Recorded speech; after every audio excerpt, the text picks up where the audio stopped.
Au Burundi, le niveau de fécondité reste élevé. Chaque femme donne naissance en moyenne à 6,4 enfants en fin de vie féconde. Ce nombre reste alarmant.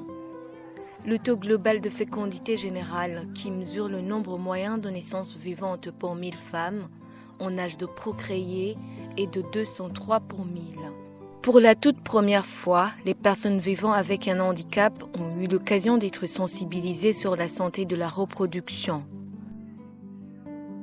C'est au chef-lieu de la province Gitega où le Programme national de santé de la reproduction, PNSR, a organisé un atelier national de sensibilisation des personnes vivant avec un handicap, regroupées dans le réseau des associations des personnes handicapées du Burundi, RAPHB, sur la promotion et la pratique de santé de la reproduction, vendredi le 8 septembre 2016, avec un thème « Pourquoi pas moi ?», sous le financement de DFID via UNFPA. Des sourds-muets, des aveugles et autres personnes vivant avec un handicap, hommes et femmes, dans leurs différents handicaps, étaient tous réunis pour un seul objectif: contribuer au renforcement de la prise de conscience des avantages de la planification familiale pour améliorer la santé et participer au développement durable et équitable du pays en tenant compte du dividende démographique. Cet atelier était rehaussé par la ministre de la Santé publique, Josiane Nijimbere, le délégué de la représentante résidente de l'UNFPA, une comédie jouée par un groupe théâtral interactif de Bujumbura,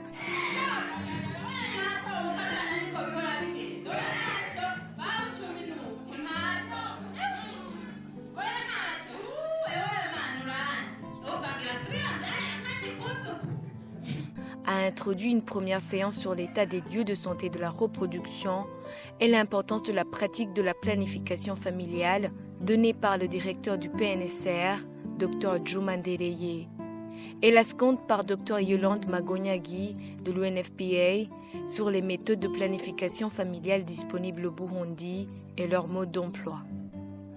Après les présentations, les participants ont posé des questions. D'une manière claire, les personnes vivant avec un handicap ont droit à la planification familiale, annonce Dr Magonyagi. Au Burundi, 31% des femmes qui désirent utiliser une méthode contraceptive ne l'utilisent pas. Donc, les personnes handicapées font partie de cette catégorie, de ce pourcentage.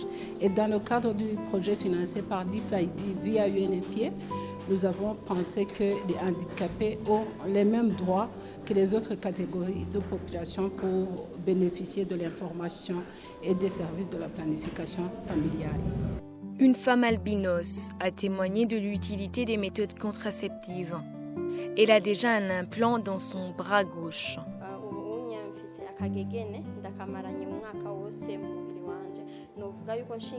J'ai un implant sous ma peau. Je peux témoigner que cette méthode n'a aucune conséquence néfaste sur ma santé. J'ai appris beaucoup de choses. Je vais partager avec les autres, comme je suis une femme leader dans notre association Femmes Albinos Espoir. Je vais donc partager toutes mes nouvelles connaissances aux autres.